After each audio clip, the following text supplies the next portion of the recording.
Hello, thank you for joining us to this series of talks, A New Life, with Rav Laitman. Hello, Rav Laitman.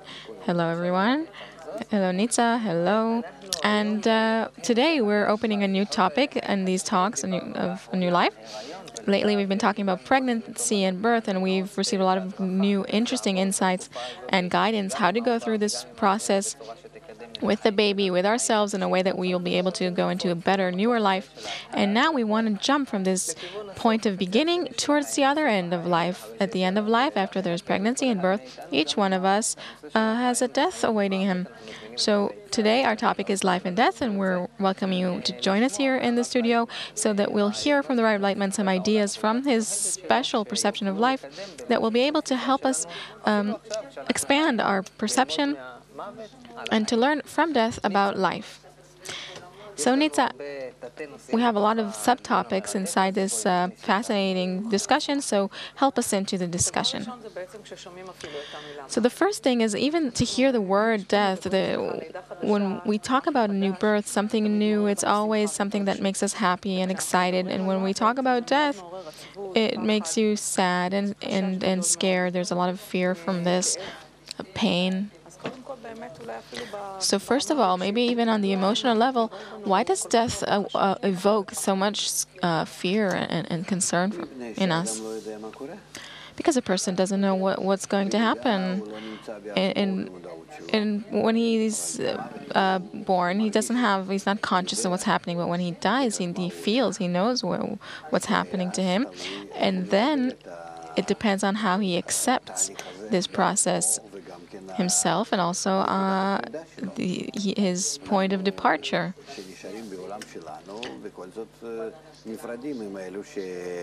Because we have to say goodbye to those who leave us. We remain in this world, and we don't know exactly what's going to happen to the person. We only see that his body no longer remains. It goes back to its disintegration into basic elements. It dies on the animal level, and after a while, a few hours or days, it dies on the vegetative level, and it becomes still life once more until it disintegrates completely. And therefore, it seems to us that together with that, we lose all of ourselves, our independence, everything we've attained, everything that I've done throughout my life. It's true that what I've built over my life, it transfers to my children and grandchildren. They continue, and also they will leave this world, and also they actually leave it for their offspring. But however way you look at it, a person doesn't agree. Our nature does not agree with these incidents of death. We have the strength to live. And it's a question. Why is it so scary? Why is it so opposed to our lives? What's wrong with it? Are our lives so good? There are a lot of people in the world who want to die. It's certain that a lot of people in the world, if it was possible, they would end their lives calmly, quietly, in a dream.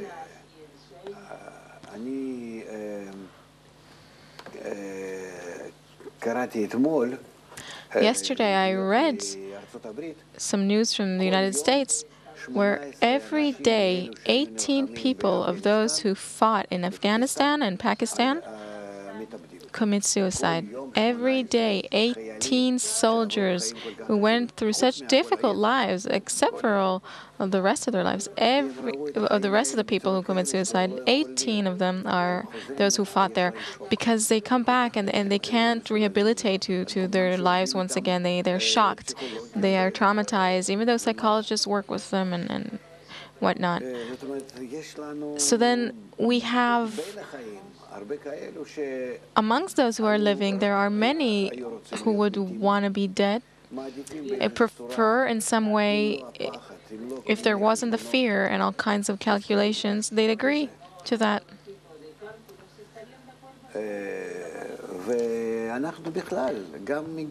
And in general, even from the youngest ages, we ask ourselves, what do we live for? Why is there this life? What is death for? Why do people die? Is there any need then to live? And what is the purpose in it? Is there content to it? What is the point to all this suffering? What are we doing in this world? Just so that we could have fun, to entertain ourselves. That's what people think about when they have time and desire to think about it. But I'd say this, that the problem is psychological, in essence, because really the level of the human level that we attain above the animal level, because if we develop on the animal level, if we do not fulfill ourselves with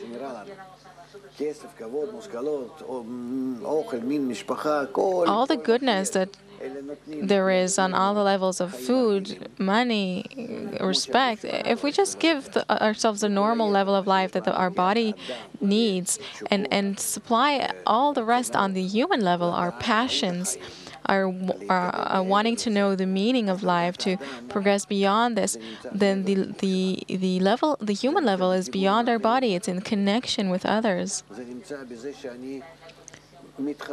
It's when we connect with everyone, and by that I create a shared life, a shared feeling, and then I don't feel myself inside my body anymore. I feel that I am expanded and spread out on all these 7 billion people, at least relatives, at least a few close millions. And then when I truly bond with them and mutual guarantee, connection, participation, even love, if we're talking about it, then I begin to feel our lives not as my private life, as a shared life. And when I begin to feel these lives as a shared life, then I don't feel them inside me. I feel them in what's between us in society. By that I attain a kind of heart and mind, a consciousness that is external, outside myself. I begin to live a extracorporeal life, and this is called living in society outside myself. This is called the human level, which is alike to nature, which is completely in bestowal, loving, giving. And also me, when I am loving in this way, I connect to everyone, and then by that I attain new senses, my spiritual body, a new spiritual body, which is feelings and thoughts that are shared by all, between all people in the world. If I am integrated with that, I can let go of my body and say goodbye to it and continue to feel that life where I am between everyone, and I feel it as the human level. The body can die. This consciousness, this feeling, this presence remains. If I didn't attain this life over the time that I'm in the body, I didn't succeed in exiting the body and living outside myself with everyone, then I remain just like a fetus where I haven't developed. I had my physical life. I had the possibility to rise above them, a point in the heart, this is what we call it, and I didn't use it. And then I remain as a point. It doesn't feel anything, and it dresses itself again in this body that is born by people who are fit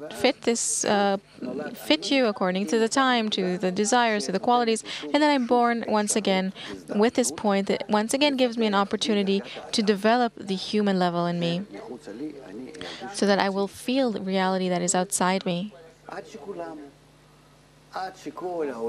until the entire world develops in this way, so that everyone will attain the human level in them.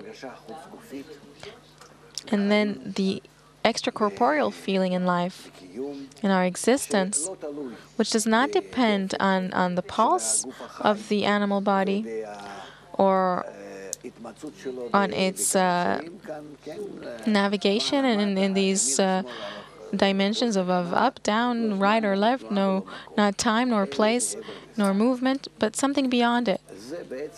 So this actually is the essence of our life. If we want to reach the manifestation or the fulfillment of our lives on the animal level, on the beastly level, we need to go up beyond it and build the human level, the next level of our evolution. According to all the signs, according to the general crisis, according to everything that's happening in the world today, actually, many people are already advancing towards that,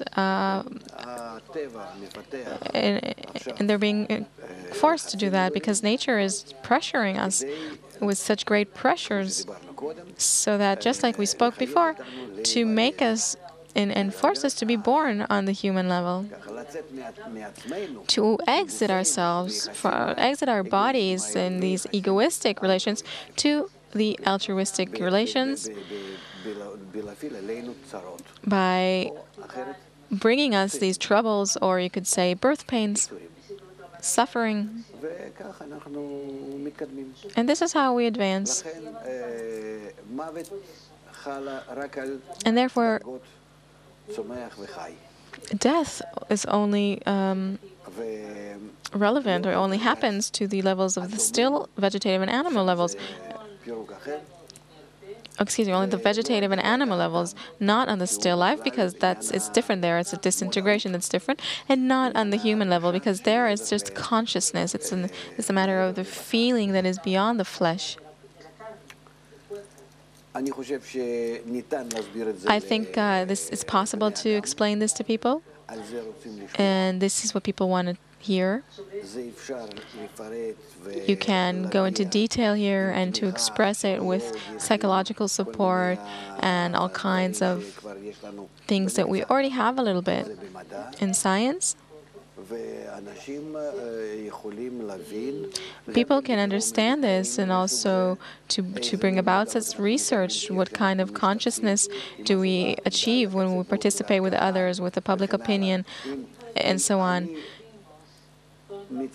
If I annul myself, my opinion, my desire, my intentions and thoughts, and want to be integrated in others, in the public, and receive the general thought and desire and integral thought that they have, by that I live within them.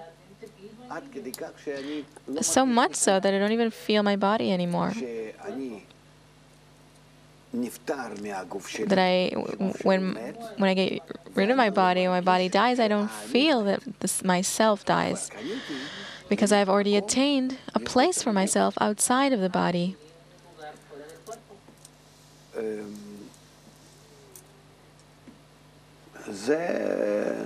I know, we can talk about whatever you want, but this is, I think that if we develop what I just said, but expand it, not in depth, because into the depth of it, there are things that could confuse people, but we need to remain on a very limited level, and also we should be careful that our explanation will be scientific, psychological, close to a person, so much so that it would be accepted in him, even though he's religious, ultra-Orthodox, maybe just traditional, all kinds of religions and faiths, so that when he'll receive this, he'll disconnect from everything else that he's heard here and there, because it's so simple. It's said in such a convincing way, out of science, out of the simple things that are before one, that it will be accepted naturally, and he'll accept it naturally, and it won't clash or collide with his religion or faith. He'll manage with it. The approach needs to be natural, just like bread and water. And in this way, you won't feel that I wanna contradict his approach from his religion or faith. In your approach, many times you teach us that we need to look at nature and to take example from it, to see how things exist, how it happens. And when we look at nature as humans, we see that there's cycles. There's a feeling that there's a circle that goes around. There's the seasons of the year, that it's endless. What can we see as people who are looking at nature, where it's more the vegetative and animal levels? How can we learn something from that to take that to our own perceptions? It's the circle of the change of form. We learn that from the beginning of the human form in us, the human level. This is called a point in the heart. Our heart is our egoistic desire, where I want everything for myself, and I have some point in me that is completely opposite from my heart, that wants to break out of it. And if I develop this point through the integral education, the group, then I cause for this point to exit my body and combine with the general heart that's outside me, that group that has decided to connect as one man in one heart. And then that's where I live. This is actually, just like I said that if I don't manage to, if I don't manage to do it in this incarnation, then I'll do it in the next one. It will dress itself in the body that is right for its development, and then we'll have to fulfill this opportunity. But I didn't quite understand. It confuses me a bit how we can do this through watching nature. And I'll tell you why. Because before you said that there's the different levels of the still, vegetative, and animal and speaking levels. And I don't have this example from nature. I can only see the plant life and animal life. And I know that there's renewal. I see that there's death and new life. But how can I, from this looking at nature, can I learn something about the level that I need to reach? Tell me, where do you see this cyclicality on the still and animal and vegetative life? I see the seasons of life, the seasons of nature. This is the still life. It's not on the animal level. So you can say that the seeds, we see that they come from the plant.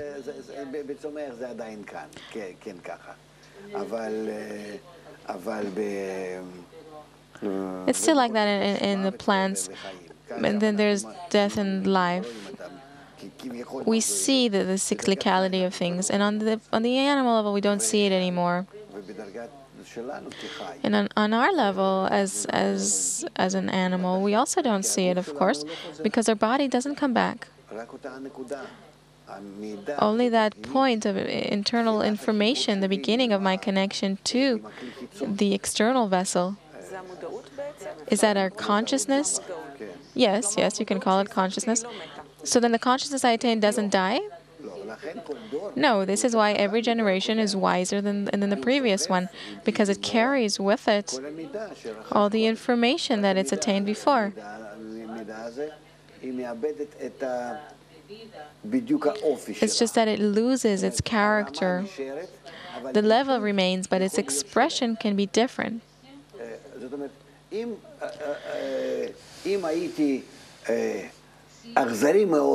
If I'd been very cruel,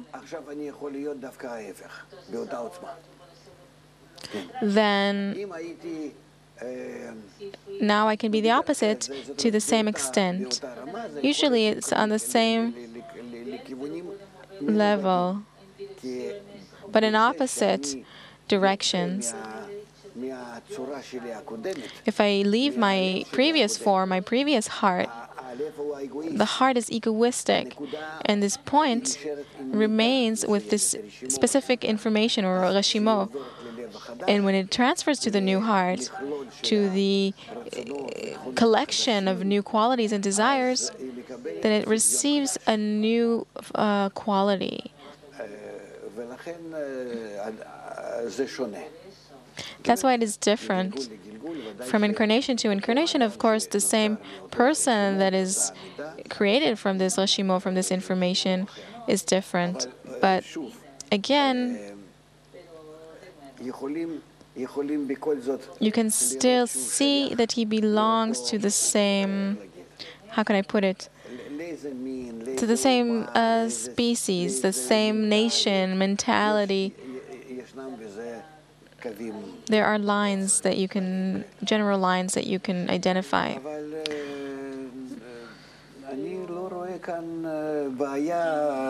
I don't see a problem here.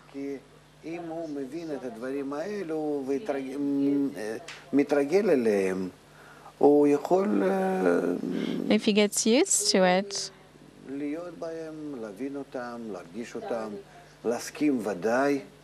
and to, of course, agree to it, because there's nothing here that's mystical, or it's just information that also now exists from incarnation to incarnation and comes back, and therefore our generations are advanced in generations. You can see that on the animal level that the animals don't progress in the way we do. The cow is the same now as it was hundreds of years ago. We've just manipulated it in all kinds of ways, but actually it's only mutated because of us. But we, next to it, have grown within 500 years. Wow, because from incarnation to incarnation, we hoard knowledge and desires and most importantly, connections between us. The world is becoming more and more round and interconnected, and all of this new information reaches this new incarnation. Especially what shows up is the willingness of this point of information, this point in the heart, this spark or rashimo, whatever you call it. Especially its attitude towards connection or separation from others. This is actually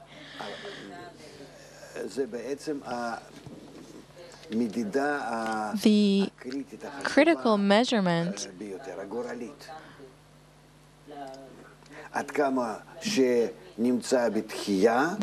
that is so important. How much a person is inclined towards others or is repulsed from others, rejects others. And really, the advancement depends on how much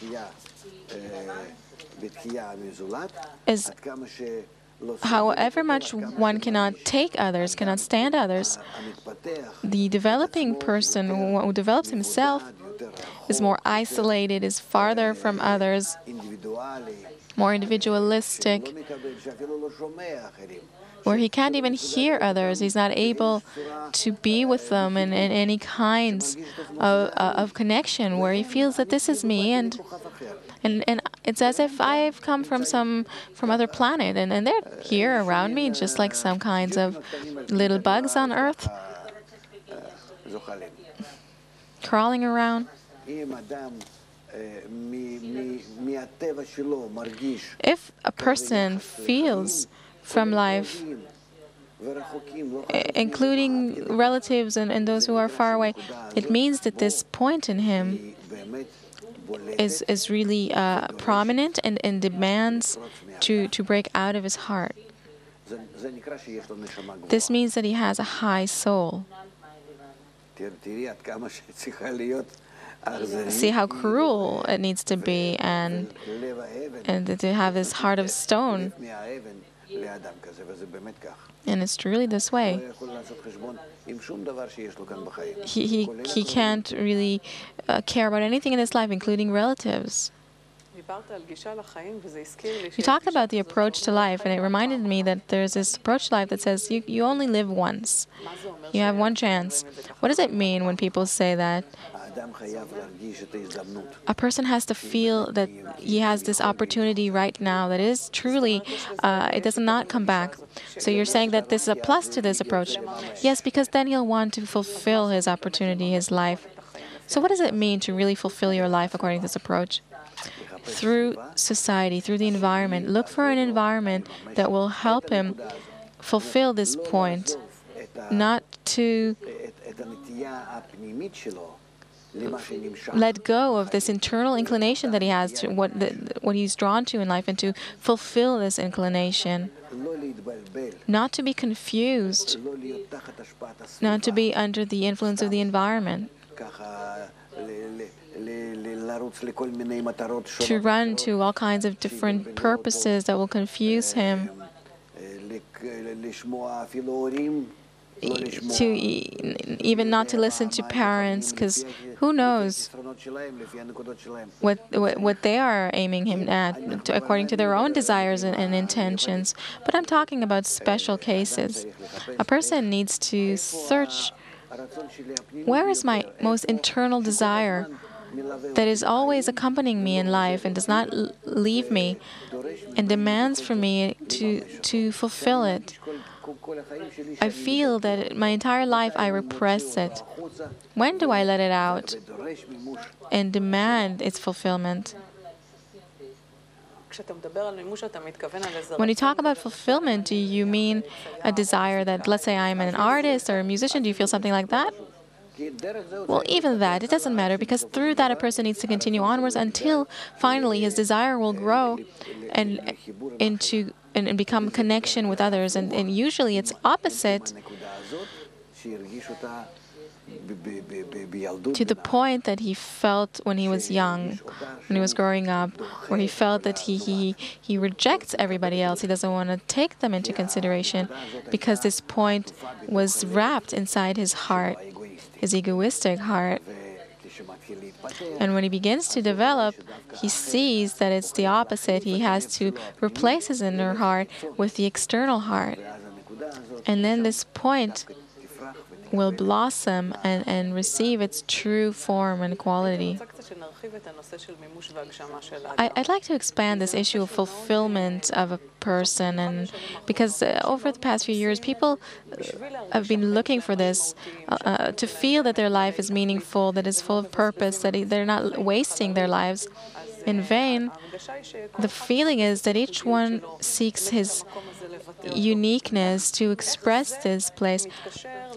How does this relate to the approach that you talked about of attaining the human level? Is there a connection between the physical fulfillment to attaining the human level? We do not attain this purpose over one lifetime, but through many, many incarnations, many appearances in this life, in what is called this life. Because also this is a psychological perception that we are in this reality. So the most important thing is to fulfill what I'm naturally drawn to discern within myself the most basic, main, most powerful desire. It could be towards writing, towards drawing, towards building, towards mechanics, whatever not, it doesn't matter. Even a shepherd, I want that. This is where I feel myself, this is a freedom for my soul. This is it doesn't matter at all what it is, but a person must fulfill it. Then either he passes his incarnation with that, or the next incarnation will be the successful ones, because he has to constantly, most importantly, manifest and fulfill his own internal need and desire, not to be influenced by others at all, never. If the public answers his inner demand, then listen to this society, and eventually he'll find the group, the environment, the society where he'll be able to fulfill his most inner desire.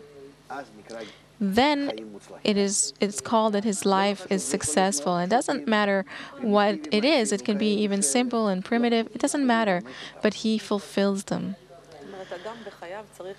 So then a person in his life needs to listen to his heart, get to the point in the heart, and to fulfill it. Because this, often I've heard you say in these shows that a person needs to be in balance with nature. Is this connected to me fulfilling myself? Yes, but this is already a rule. But actually, you need to constantly listen to yourself. What would I do to clear myself from all the influences I get from the outside? What do I want? The human in me, and develop it. Then it's certain that I will not stray from the path, and bit by bit I'll reach my fulfillment. Okay, so if you could just tie all this up for me. Let's say I like management very much, and I fulfill myself in a managing role. How does this connect to fulfilling my human level? Advance on it as much as you can. Don't stop yourself.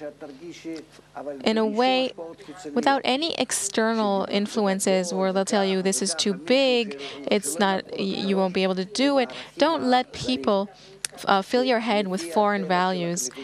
Go according to your own nature, your own mentality, your inner voice, so that you'll feel that you are dealing with the fulfillment of your most inner point. Only you understand this, and no one else. It can be a job and management on the most simple level. Maybe you manage a kindergarten. It doesn't matter what. The most important thing is that you feel that by that you have your internal experience. That is happiness. And that will be in balance with nature. And see that it will be in balance with nature. Maybe we should let Oren say something.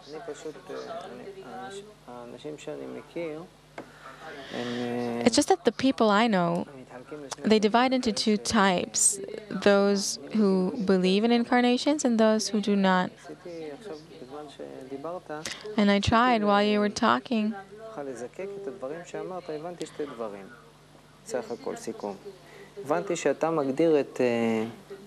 I understood from what you said that you define the purpose of a person's life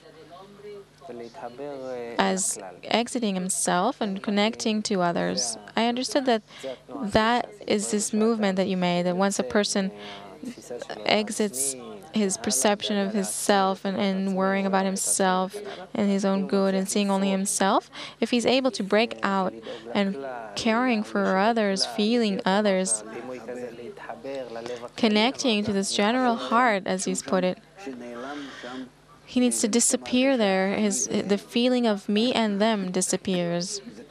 This is a psychological phenomenon in which a person stops feeling or saying me or I. There is no I, there's only we. And then I don't feel the body that disappears or dies. There is no such thing. You said this is consciousness.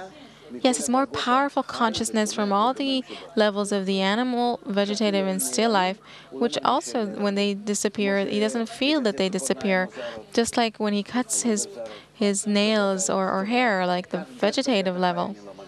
I also do not feel the animal level anymore. Okay, so I understood that, and you define this as the fulfillment, our human level. When you go out of yourself and become a part of others, the general heart, this is where his consciousness is. And then,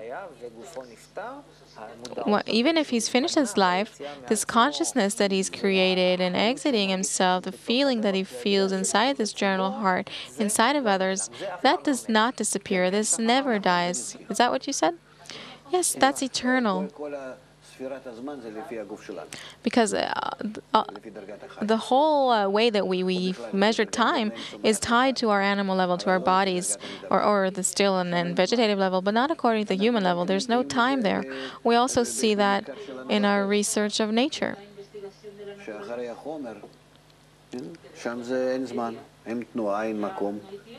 That after you surpass matter, there is no time or space or distance.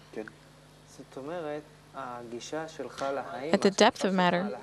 So you mean that your approach to life is like a playground that is given to us in order to train ourselves to develop our consciousness from such a private, personal consciousness, to open yourself up and feel the others, feel the true. So I understand that according to your approach to life, and we can only talk about this without talking about reincarnations. It depends who we're talking to.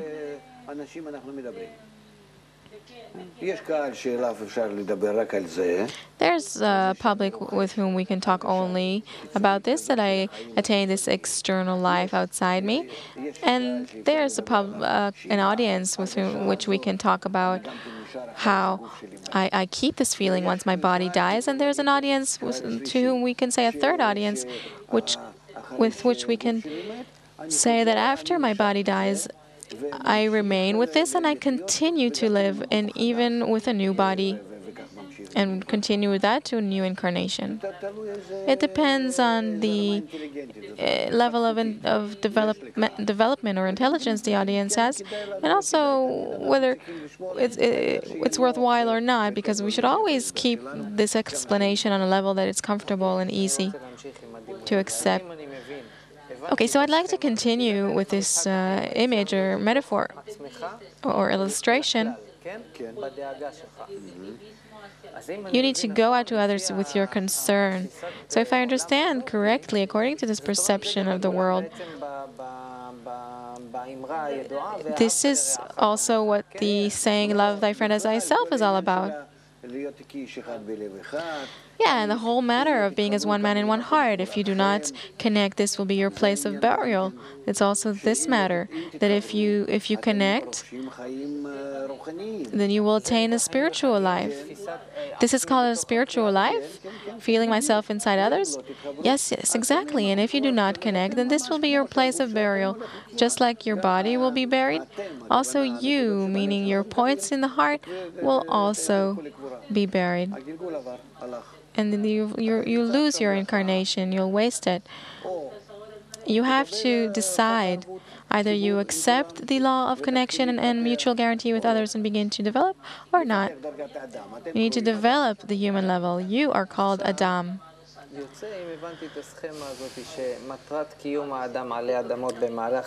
Now, to develop this scheme, this formula, you're saying you need to care about others. And if we look about the previous generations, according to this perception, people who fulfilled this destiny as humans, and we think that they used to live and then they died, then what you're saying is that actually they didn't go anywhere. These good people, this good consciousness they had, it is building, it is creating this connection between us now. They are the ones who build this connection between all of us. They are those who built this network, this integral web. Explain. Let's take one, and it will be easier for us to grasp the rest. So if I'm just saying, let's say one succeeded, so you can see what I understood so far, and then you can add to it, because you added a lot. So let's say somebody from the previous generation, let's say there was some person, and even without a name, doesn't matter who went through this metamorphosis, this process. Right, he went through this process. He was integrated with this good connection with others. We're not even talking about people on the street. We're talking about a certain group, a certain society that helps him out of himself and pulls him out, that encourages him. No, I didn't understand. I understood that I needed to come out for myself to others. Let's say I succeeded. It doesn't matter who. A person who lived in the previous generation. Then he reached a certain age and his body died. Everybody around him thought this person died. And you're saying if he went through this metamorphosis inside and his attention and consciousness exited himself to others, though everybody thought he died, actually his consciousness that he attained in the general heart, this still exists even now. Yes, of course. And there he meets, let's say, his teacher who died before him, his consciousness. He also recognizes him in his attitude, in his character, not a physical, corporeal character, but the spiritual one. In short, in the place which he fulfills, in this web of connections between everyone, he meets there all the people who reach this level of connection, which are all the great men and women of our nation, of all generations, from Abraham to the group of Rabbi Shimon and Moses and all the prophets and all the Kabbalists of all the generations, each one that worked on himself and manifested this exit from oneself. So all these people who succeeded in this game of life, they exist. Yes, they themselves sustain this network, which is called the Shekhinah, Holy Divinity. So all the good people who managed to exit themselves and care for others actually did not die. Their body died, but their consciousness, their social awareness remained, and it still does, and it is above the limitations of death even. Yes? That's what everybody needs to reach. This financial crisis that seems so far is what is pushing us to us. We're now being pushed from this animal and to leave ourselves, to get out of ourselves. This is called being in the integral world. So then our feelings sometimes, when somebody dies, then sometimes he has feelings that he doesn't really end, like a candle burns out. We don't see him like as we see everybody here, let's say on this chair next to me. I don't know about your feelings. I'm a very realistic person. I'm very practical. Let's put the feelings aside for now. Practically speaking, let's say I succeeded in this game of life and I left myself and got out to connect with others. Even if, God forbid, something happens to my body, then no, not God forbid, it just dies and you exist. You are born. It's called that you're born as a human. When I die? No, you can even not die. You can stay in your body, but once you exit your own desires to others, it means that this is called that you are born. This is called the exodus from Egypt. It's called the birth, spiritual birth, to this general consciousness. Yes? So then there is something here that is very individual, personal. If a person reaches such a level of development of his consciousness, then his experience, his feeling of his existence is different from the way people look at him and they say he's alive or dead. It's completely different. What are you talking about? You're looking at the world through people's eyes. What do they know? And what do they understand? Poor things. They only reach a state where they have this possibility of being born, this option. So if I look at a certain audience, a certain public, a part of these people are living now in this regular consciousness of me, myself, and a small part of them, say people who fulfill themselves, as you call it, to exit yourself. It's as if they have this feeling of life that is wider, shared. With who? Between them. They have one feeling, one understanding, one consciousness. They feel eternal life. They feel their own spiritual life, because it's not life through this body. They feel that they're on the speaking level, on the human level. And if you ask me what this is for and why, then there's more to talk about. Because we only talked about how we move into this degree, but what is it for? What's beyond it? Is there something beyond it? What is it itself? What is its essence? What is its role? What is its? Where does it end? You're saying eternal. What does eternal mean? Is there a development in it? Yes. Towards what? And so on. But this is already. We are already entering. So wait a minute. Let's make another summary. I understood that while I lived, during the dozens of years that I live, I need to give birth inside me to this new consciousness, which is to step out of myself to others. And if I've done that, then this consciousness will never disappear. No. You've attained it. You were born. You were born on a level where there is no death. There is no return. You only rise in holiness and you do not decrease.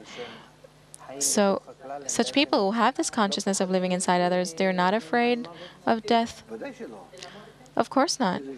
What fear is there? What death? It's not death. It's not even called death. The donkey next to me may die, but it's not even me. I'm living in this new consciousness.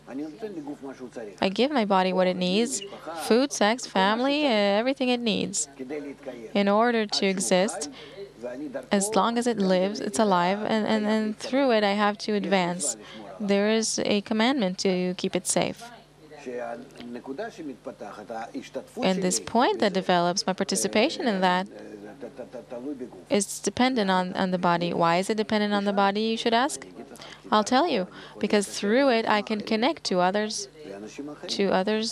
and to draw them to the same new consciousness, to be born in the new world. I know people who say health-wise and also emotionally, and in terms of things that they went through in life with their family and their relatives, it's as if with the certain glasses that I put on them, if I look at them rationally, I can say that they have very, very difficult lives. I don't even perceive or understand how one person can go through so many troubles. The 10 people should have received, these troubles should have spread between them. And as I look at them with different glasses of the connection with others, then I see that these people have a kind of liveliness to them, inside them, their own personal liveliness, that I can't perceive this with my brain, with my mind, with what kind of force is driving them, a different rationale. And it's as if their body suffers a lot from all kinds of illnesses, cancer and all kinds of things like that, and maybe relationships in their family are very bad. They're like some sort of Job, very difficult lives, but there's a kind of internal spark in them which is fed by this attitude they have towards others. And it's as if that within the destruction of their lives, that's how it seems to me, there's this kind of very gentle, heartful thing that inside this darkness, that it's giving them this kind of light. It shines in them. I don't know how to describe it.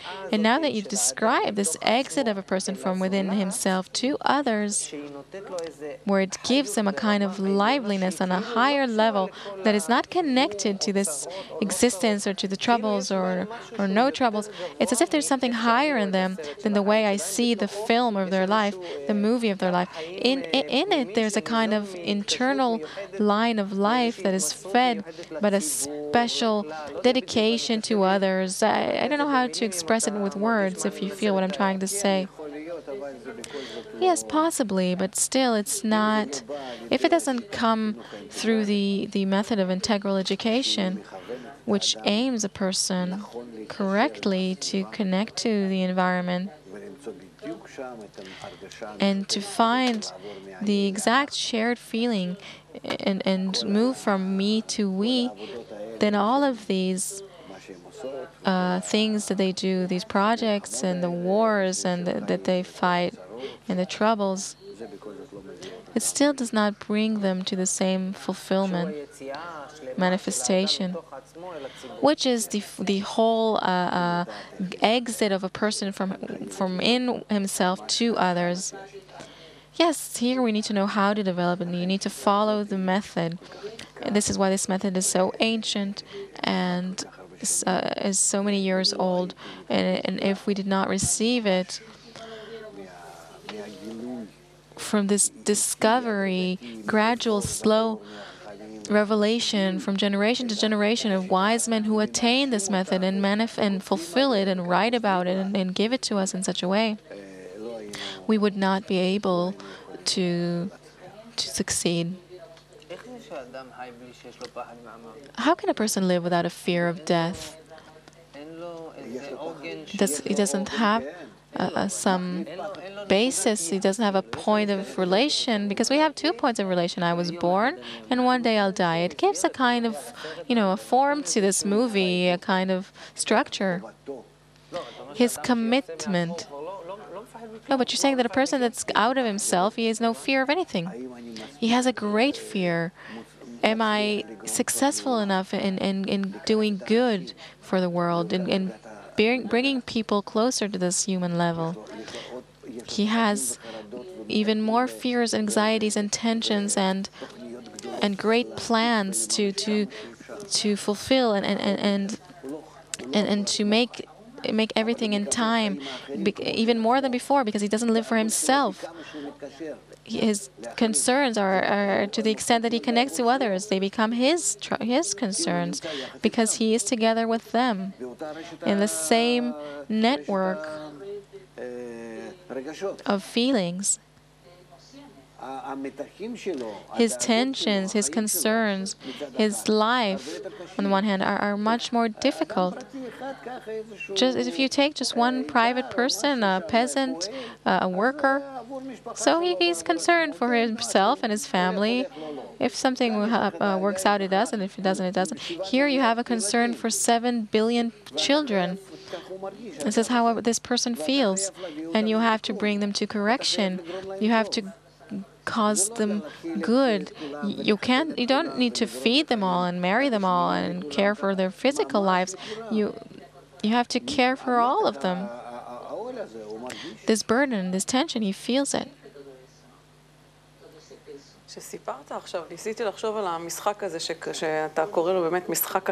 When you told us about this game that you call the game of life, suddenly this understanding of how we as humans don't understand this game. We actually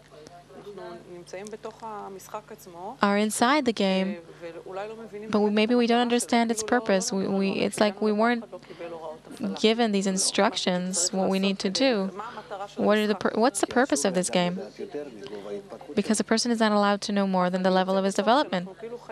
But it turns out that we can live a whole life without doing anything of what we just talked about. You advance naturally, instinctively. No one fulfilled himself, but you fulfilled yourself according to the commands of nature. This is how, if we look at our corporeal life, then it's certain that it's this way. Only in our spiritual life, in connecting to everyone, that's where we can find freedom. Well, this invokes a lot of thoughts. I feel it, because it changes the entire approach to life, to death.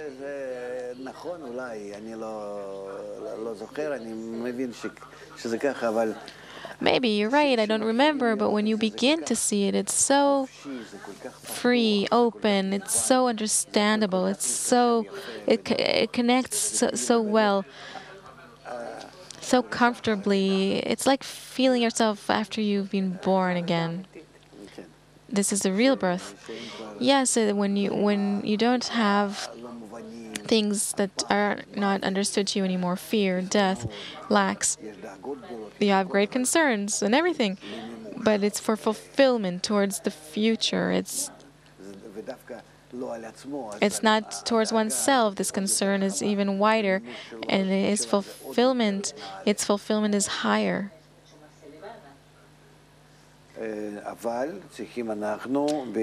But we need to,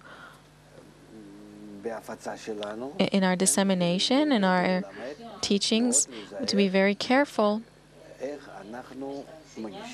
with how we tell this to people, how we serve it. Either we talk to him about connection, which is good for even having food, or it's saying that if you connect, you'll also have higher participation, you'll feel life on a higher level, above your problems, above all of your lacks of this world. Or you'll continue onwards and connect with others. You'll attain a higher consciousness on the human level.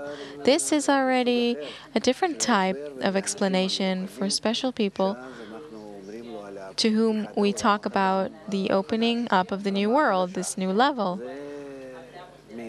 This is a new dimension, completely new. And later we talk about the incarnations. If I understand this illustration correctly, it's just like today. In technology, there's a term called cloud computing. Let's say if it's a kind of technology where the information is not in one place, but it's in a kind of like a cloud, where each user, each workstation can suck from that. It's information. So let's say the information is here in some sort of cloud above us. Let's say your computer is broken down, then actually nothing happened to this information, to this cloud, because it's not inside your computer, but it's in this cloud. And then we can make a new workstation and connect to it once again. In short, everything exists. Nothing is lost. Everything is there for anyone who can connect to it. Why did this metaphor came to me? Because if I understand this scheme, this formula that you explained, this picture that you drew, if a person develops his consciousness to such a level where he feels his existence not from inside his heart and just me, this narrow self that is limited, but is exits himself to a much higher level, where he's not influenced from this workstation that is his corporeal body. And you said that this level is like a network. But your computer is there, not here. It's not outside the network. Outside the network, you only have your animal. Well, that's what I'm talking about, his body. It's not a computer. You are entirely in the spiritual, human level, you're there. My consciousness. Yes, everything. Aside from this body that can even die. Forget about this body. It doesn't belong to this dimension, which is the dimension of our consciousness. Yes. Okay, so let's summarize it again. The purpose of my creation, of my existence, is to break out of the life inside this body and to build myself there in this cloud. Yes, that's right, this cloud of information. I think that here at this point, with this illustration, I think we should end this talk for now with this fascinating topic. So thank you very much, Rav Laitman. Thank you, Nitza. Thank you, our viewers, for being with us. A new life. We're building it in the cloud. So until next time, all the best and goodbye.